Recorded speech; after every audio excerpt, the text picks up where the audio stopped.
আমার এই নীল নাফিস ছেলেটাকে খুব ভালো লাগছে। সে হচ্ছে ওই যে পার্সপেক্ট ইয়ার আরে নামটা কি টু টু সেন্স সেন্স পডকাস্টের মধ্যে ভাইরাল হইলো। হ্যাঁ, আমার কাছে হুম। হঠাৎ করে হচ্ছে তার ভিডিও আসা শুরু হয়েছে। সে 2টা ভিডিও দিছে, 3 দিন আগে একটা ভিডিও দিছে 18 বছর বয়সে কি $4,999 পার মান্থ কামানো সম্ভব কিনা। সে ওইখানে ভাইরাল হইলো এন্ড দেন এখানে 239K ভিউজ 3 দিনে। আজকে একটু আগে একটা ভিডিও দিল আবার টপ সিক্রেট আউটরিচ পদ্ধতি, যা দিয়ে $3,986 পার মান্থ আয় করা সম্ভব। ফারহান ভাইয়ের স্ট্র্যাটেজি ফলো করতেছে যে সবগুলা টাইটেলে সামথিং একটা ডলার থাকতে হবে পার মান্থে, তো ওইটা দিলেই কাজ হয়ে গেছে। তো ওইটাও 2 ছেলেটা তো ঘন্টায় বলছে যে আমি- সে ফার্মের ভিডিও দেখে 5. পাম্পড আপ হয়। নীল আমাদের বুট ক্যাম্প মেম্বার, আমাদের স্টুডেন্ট।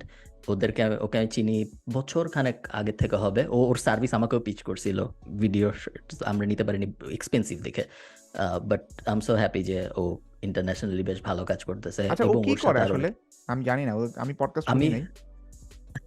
তো এরকম একটা ভাইরাল পডকাস্ট শুনে নাই। সো ও মেইনলি ওর নীলের মেইন সার্ভিস হইলো ও video short form content create করে। সো লং ফর্ম তুমি দিবা, ও কেটে কুটে শর্ট করে। ও এটা তো Okay, আমাদের so- দরকার বেশি। আর নীল If খুব we can afford expensive, it. হ্যাঁ, if ও we খুবই can afford it. এক্সপেন্সিভ, খুবই ওকে expensive, অ্যাফোর্ড আমরা আচ্ছা, করতে আমরা পারবো afford না। করতে পারবো না। আচ্ছা আচ্ছা, ও আমরা হ্যাঁ, গরিব, so আমাদেরকে একটু টাকা পয়সা দেন সবাই মিলে, আমরা যাতে হ্যাঁ, আমি নীলকে খুবই অ্যাফোর্ড happy। করতে পারি। এবং আমি চাই আপনারা যারা পডকাস্ট শুরু করছেন আপনারা বেশি বেশি করে বুট ক্যাম্প মেম্বার। আমরা অ্যাকচুয়ালি পডকাস্ট শুরু হওয়ার আগে বুট ক্যাম্প মেম্বার আরেকটা গাছের বিজনেস নিয়ে কথা বলতেছিলাম আমি আর সাদমান। আচ্ছা, এইটা কেমন কথা যে হইতেছে ফারহান ভাইয়ের বুট ক্যাম্প মেম্বারকে ফারহান ভাই হায়ার করতে পারে না?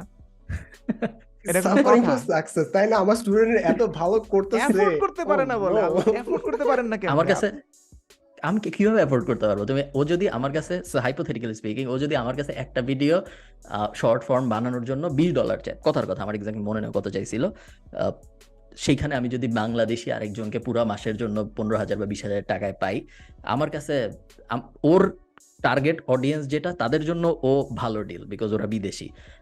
আমি যেহেতু আমার কাছে সুন্দর লেবার পুলের অ্যাক্সেস আছে, আমার জন্য ও ভালো ডিল না। তো ও কাদের? ও Just- কি মিস্টার বিস্টের ভিডিও এডিট করে?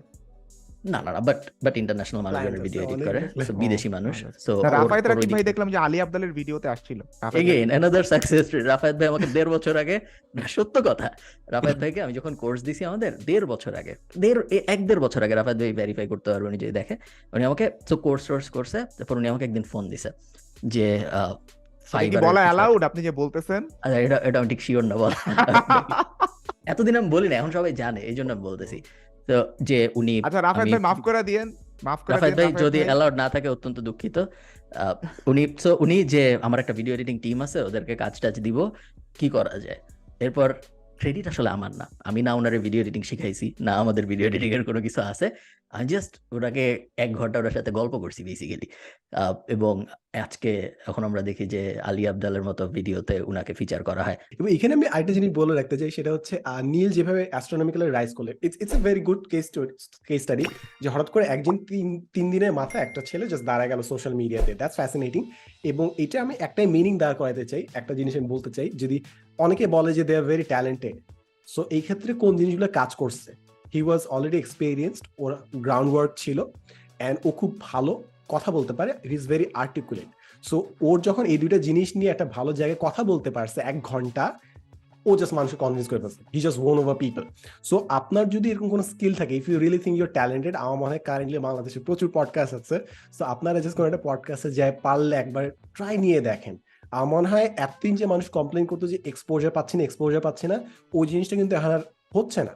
কোনো একটা পডকাস্ট চ্যানেল হলে আমরা একজন আরেকজনের পডকাস্টে যাচ্ছি, কোনো একটা মানুষ নতুন কন্টেন্ট ক্রিয়েটর আসলে কিন্তু আমরা সবাই একসাথে কন্টেন্ট বানাচ্ছি। সো এখন এক্সপোজারে পাওয়াটা আসলে অত ডিফিকাল্ট না। সো কেউ যদি চান, দ্যাটস ইউর ওয়ে, আসলে আমার মনে হয় that's a very easy way out. নীলের আরেকটা জিনিস ভালো হচ্ছে যে শর্টস আপলোড দিতেছে, মানে হচ্ছে যে ওই যে পডকাস্ট করছে ওই পডকাস্টের ও নিজে শর্টস বানায় নিজের চ্যানেলে আপলোড দিতেছে। Is the pro at it, so definitely you will do it. I am very happy. এবং আমি সাদমানের সাথে পুরোপুরি একমত। সবাই সুন্দর করে কথা বলতে পারে না, এই কারণে অনেকে অনেক স্কিলড হইলেও তার কথাবার্তা শুনতে, সব পডকাস্ট শুনতে কিন্তু ভালো লাগে না। কিছু পডকাস্ট আছে শুনতে বেশ বিরক্ত লাগে এবং ওগুলো খুব বেশি দিন সাস্টেইন করে না, নট বিকজ কথার মানে কন্টেন্ট খারাপ, জাস্ট বিকজ ডেলিভারি খারাপ। বলতেছে খুব ভালো জিনিস, বাট শুনতে ভালো লাগতেছে না, বিকজ ও হয়তো পডকাস্টের জন্য আইডিয়াল না বা ওর ক্যামেরার জন্য আইডিয়াল না। নীলের ক্ষেত্রে ওরকম না, ওর কথা শুনতে খুব এন্টারটেইনিং। এবং পডকাস্ট হিট হওয়ার জন্য পসিবলি ওইটাই দরকার। শুধু ইনফরমেশন দিয়ে পডকাস্ট হিট করা খুব কঠিন, যদি না ওই ইনফরমেশনটা এন্টারটেইনিং এন্ড এনগেজিং না হয়। নীল যেটা একদম পারফেক্ট। সো হ্যাঁ, যারা Absolutely. ওরা সাবস্ক্রাইব করেন নাই, প্লিজ ফাইন্ড এন্ড সাবস্ক্রাইব।